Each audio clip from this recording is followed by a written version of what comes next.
Every second counts, and every day the public plays a role in how quickly fire trucks, ambulances, and police cars can get to the scene.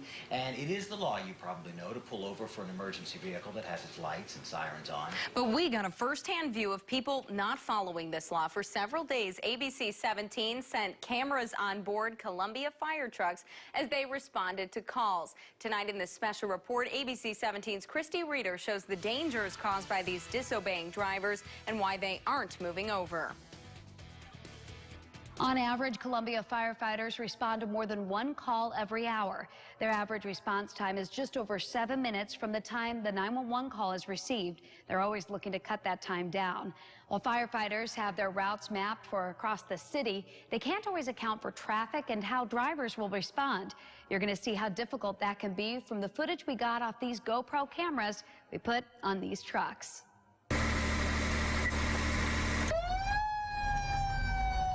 It's already a stressful job.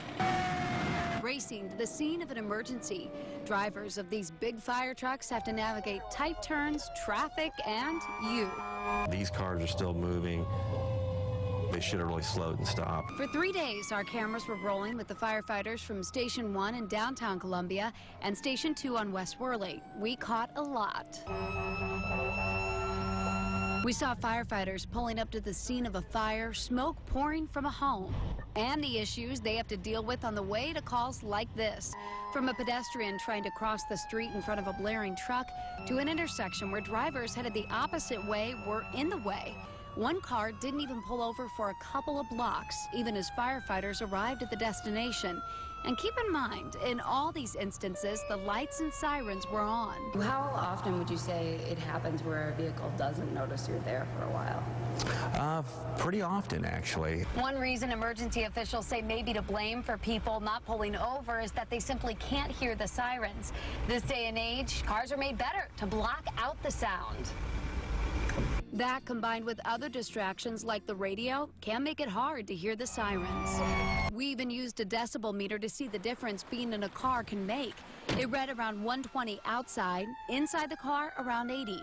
And there's another factor: people may not be pulling over. Certainly a lot of people don't know what to do. They'll, for example, want to pull to the left. They just want to get out of the way.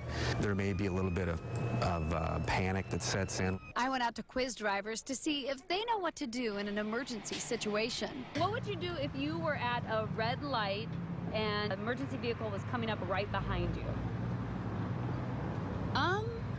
I've never been in that situation before.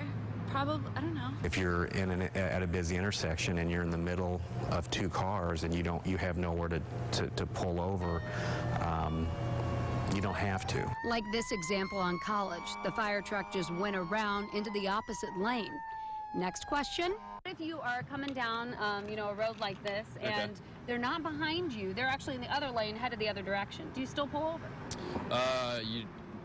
You don't need to. Wrong. Frazier says always yield to the right no matter which way the truck is coming. This gives the driver of the fire truck more room to pass traffic.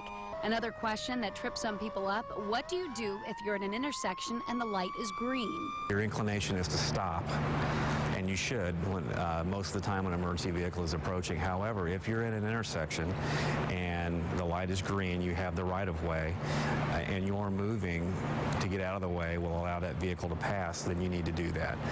So it's really kind of a judgment call. This problem isn't just limited to Columbia. Checking in with firefighters in Jefferson City, they deal with it every day as well. Also, law enforcement faces the same issue. We told you it's the law to pull over, and drivers can be ticketed, but issuing those tickets can be difficult. Usually because of the priority nature of the incident, they're not really able to pull over the offending vehicle and address that issue right then and there. So it becomes very difficult to come back later and try and find that vehicle and the driver. In some cases, emergency responders will take down a license plate, and after an emergency is dealt with, a ticket can be issued. Last year, Columbia Police issued 7 city charge citations for this issue and 10 state charge citations. Stats on crashes involving emergency vehicles were hard to find. I did come across this table from FEMA. Looking at firefighter injuries and non-fatal vehicular incidents, a large number were caused during a crash with a civilian vehicle. With the problem of people not pulling over so prevalent, the drivers of emergency vehicles have to stay on their toes. We don't want anyone to do anything unsafe. It is really up to the driver of the emergency vehicle and finding safe alternate routes around traffic. One suggestion fire officials have for drivers is cracking a window slightly to better hear sirens, especially in congested areas like downtown. Just one way to better hear those rushing to save lives. There have been recent efforts to strengthen laws to prevent this problem. Even this year, there's a proposal in the Senate that would increase penalties for those who failed to yield the right-of-way in certain instances.